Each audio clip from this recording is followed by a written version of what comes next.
Well, what's up, guys, and welcome back to Project Time Garage and another midweek tool review. Today we're going to be taking a look at the AvaPOW A68 jump box. Now, this is supposedly a 6,000 amp jump starter that will handle up to a 12-liter diesel engine. At least that's what they say. Today we're going to put it to the test. But before we do, let's unbox it and let's look at it and see what we've got.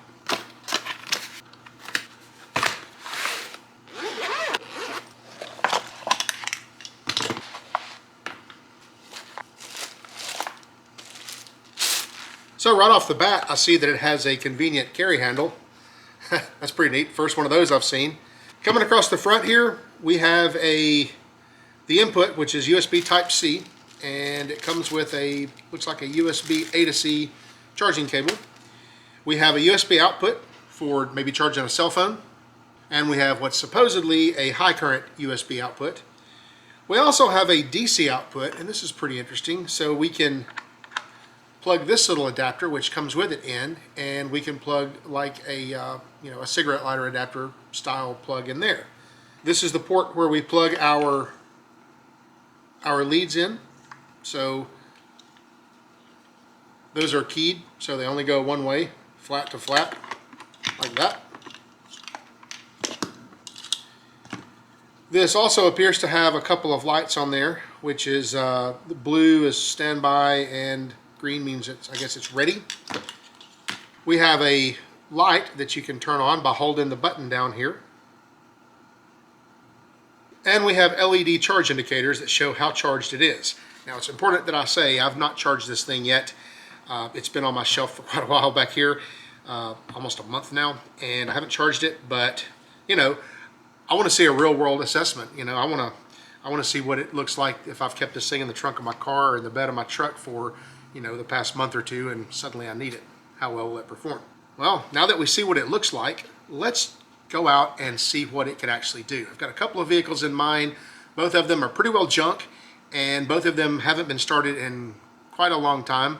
I assume one will start, and I assume one won't start, but it won't be the fault of this, most likely.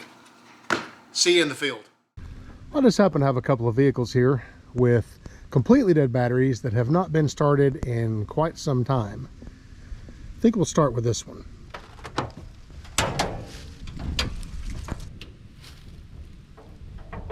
If you watch my channel very much, you've probably already seen this this little 4Runner on there.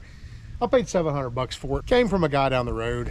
I kind of drove by it on a whim and saw it and was like, well, I should buy it.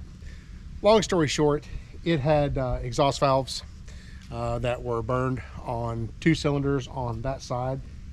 So we did a whole video series on pulling the heads and sitting in the machine shop and getting new valves and springs and all of that stuff done. Got it put back together, ran pretty good, and then it lost a cylinder. And pretty much I think it is the injector for, I believe it's cylinder 3, if I recall right. It's been about a year since I really even touched this thing. I just kind of shoved it into the side, got a little bit aggravated with it, but we'll get back to it at some point. But anyway, this thing's been sitting here for, it's been sitting here for a long time. And of course, I had a new battery on it, which I left hooked up. And of course, the battery is fully spanked now. I'd be surprised if it has any juice in it whatsoever. I noticed when I open the doors, no dome lights. So we'll put a meter on here and we'll see what it does. Also, last night, it got down to about 22 degrees Fahrenheit here. And pretty much every night this past week, it's been down in the teens at night. It's getting warmer today, but I think ambient temp out here now is about 40 Fahrenheit. So this should be a pretty good test of the old AvaPOW. Also, this thing has been sitting in my garage, in my detached building with no heat for about the past 2 weeks. So it's going to be pretty cold. So let's see what it can do. Before we do this, let's see what the voltage is on the battery currently.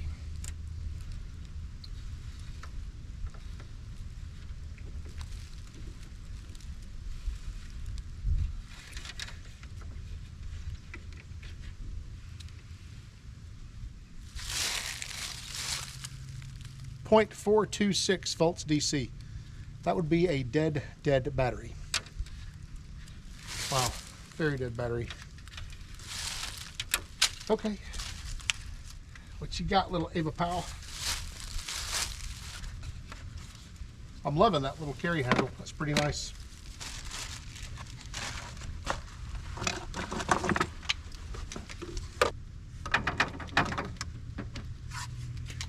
All right, there's that.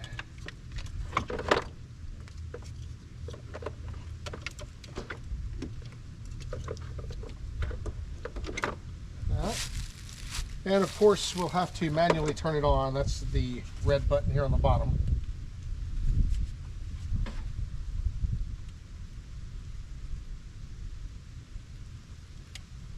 All right, press it and hold it. I have a green light. Now with most of these jump boxes like this, I've noticed that it's better to hook them up and give them a second or two, let them, you know, put a little bit of charge in the battery. So it's clicking. I don't know what that means. Let's try it.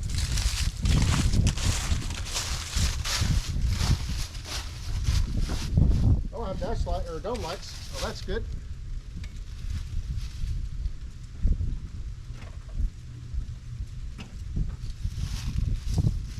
Now I have nothing. Bad connection? Possibly.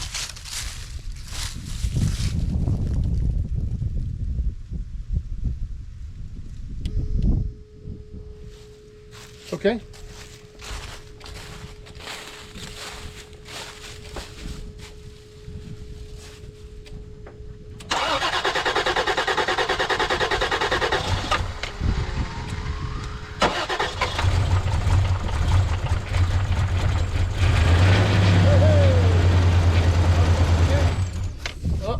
Battery just kicked off. So that's going to be the thing with a lot of these. They don't stay on very long. They don't deliver power for a long time. So you keep having to recycle through them. Plus this battery is just dead. All right, so now we got power again.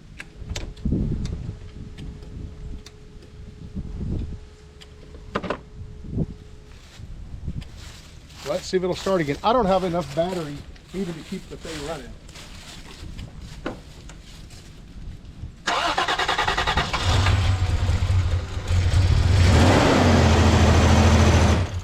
And it just kicked off again.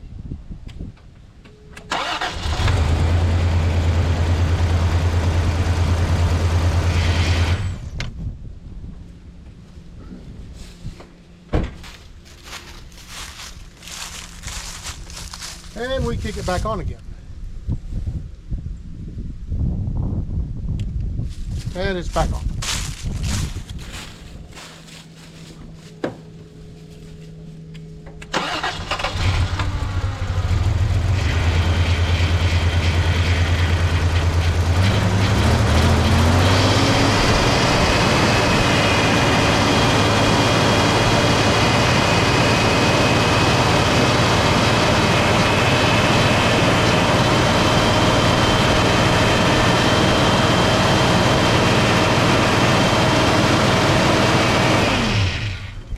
And it kicked off again. I'm going to say my alternator's not charging.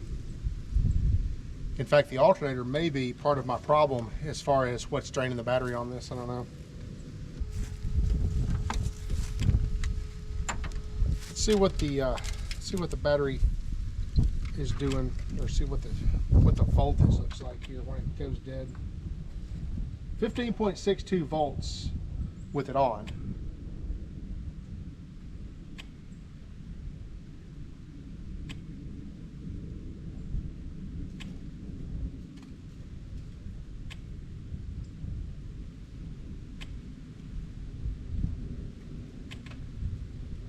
And it just kicked off and I have 0.17 volts. So that tells me that this battery is completely and totally fried and I don't have enough alternator to keep the thing running.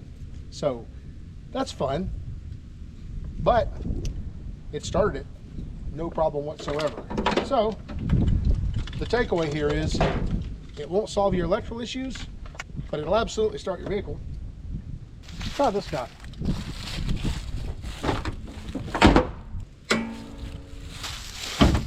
I'm going to tell you now, this one's not going to start.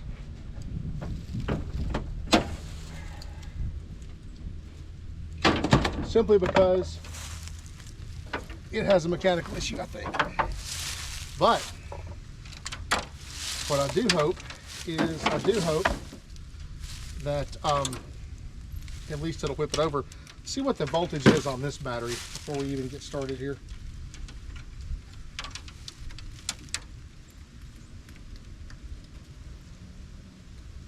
I have 6 volts on this one, so this battery is way better already. So let's just hook it up and let it get some charge going on. It's already charging this battery.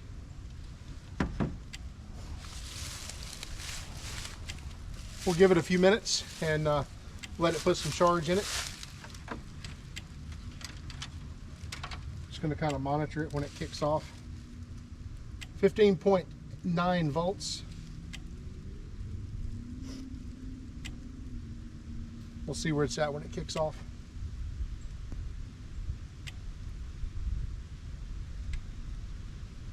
It just kicked off. I'm down to 12.2 now, so that's pretty good.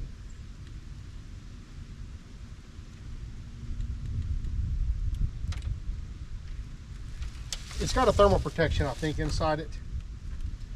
It doesn't like it when you have a battery that's really, really low and it's having to put out a lot of juice.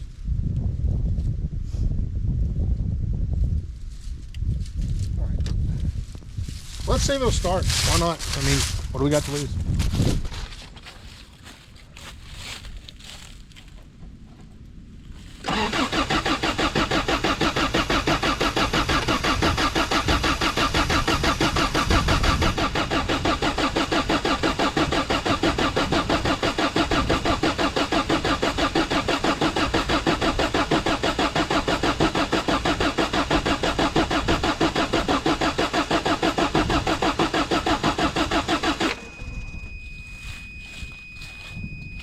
I can't believe that it ran that starter that long. Obviously, it's quite unhappy with me right now. I mean, quite unhappy with me right now. Let's unplug it and let's start over with it.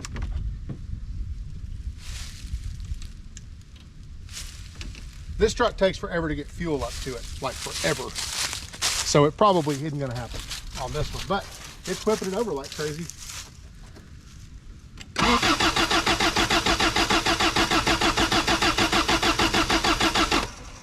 And it's out.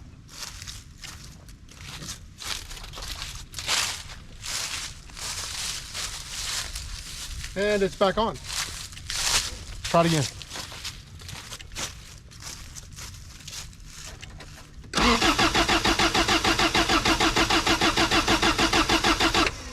And it's out. And it's not back in. Oh, it just kicked back on. So it is a thermal, it is a little bit of a thermal thing going on here. Protection circuit, I guess. Let's try it again.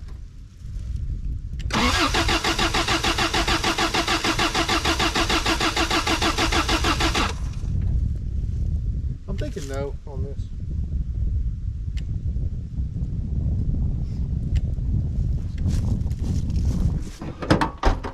So like I said, I knew this one wasn't going to start. I knew that going into it. But I will have to say, this thing has ran and ran and ran, and the battery is still at 2 bars on here, which is absolutely amazing for such a small device. So what's the verdict on this? Does it do what it says it'll do? Yeah, I think it actually does. You know, obviously it's not going to start your car and keep it running if it doesn't have a battery. And it's not going to start your car and keep it running if you have maybe a dead short in your battery like our little 4Runner had. As long as the box stays on, it has plenty of power to run the vehicle, to start the vehicle. We cranked on this thing for quite a while this morning, and I've still got 2 bars of battery. It's important that I mention, I didn't even charge this thing up. I literally received this in the mail. Gosh, it's been almost a month ago that I received this thing, and it's been sitting on the shelf right up there. You'll see it in a bunch of my videos going back, and it did fine. The only thing that I really don't like about any of these jump starters, whether it be the NOCO or any of the rest of them, they're all electronic and they're all computerized, and they all have intelligence built in, and basically it has to see the correct conditions before it will turn the jumpers on. Obviously the button here will let you override that, but as you saw on both the vehicles that we just worked with, it doesn't go for long. For a completely dead battery, when this thing's throwing out a lot of charge and having to work really hard, it has some protection circuitry built in, and basically it doesn't want to hurt itself. And I get it. I understand why that has to happen. It's smart. It keeps you from damaging anything inside the unit. But sometimes you just kind of have to work around it a little bit. But that's true for pretty much any class of jump box like this, not this one. So if you're looking for something to get, this one right here, as good as any. So who's the target audience on this? Who should buy something like this? Honestly, anybody with a vehicle. This is the perfect thing to stick in your trunk and just have. The battery lasts a long time. It'll start things over and over. If you forget, leave your lights on, or if you have one of those continually dead batteries that you're just a little too lazy to go and replace, this is perfect. I have a bunch of various battery jump boxes, and I have some kind of jump box in every vehicle I own. Literally, my kid's car has one, my wife's car has one, all 477 of my vehicles has one, and they're all basically like this. They're just the smaller, more inexpensive from Amazon jump boxes, and I've used them and used them, and they do a great job. You know, Christmas time is coming up, so if you're looking for a pretty cool gift to get for someone, something like this is well worth it. I think these are going for about 100 and maybe 130 bucks or something like that on Amazon at the time of this. Like I said earlier, I'll put a link down in the description area of the video. You pause the video and you scroll down there, and where all the description is and all that stuff, you'll find a link to this right here. You know, for the price point, yeah, grab one. Hell, grab two and throw them in the trunk of your car. A little bit of peace of mind goes a long, long way. So that's the review video on the AvaPOW 6000 amp jump starter. Guys, I hope you enjoyed the video. As usual, if you have anything to say down in the comments, please do so. Don't forget to like, share, subscribe, tell all your friends about us. And guys, I'll see you next time.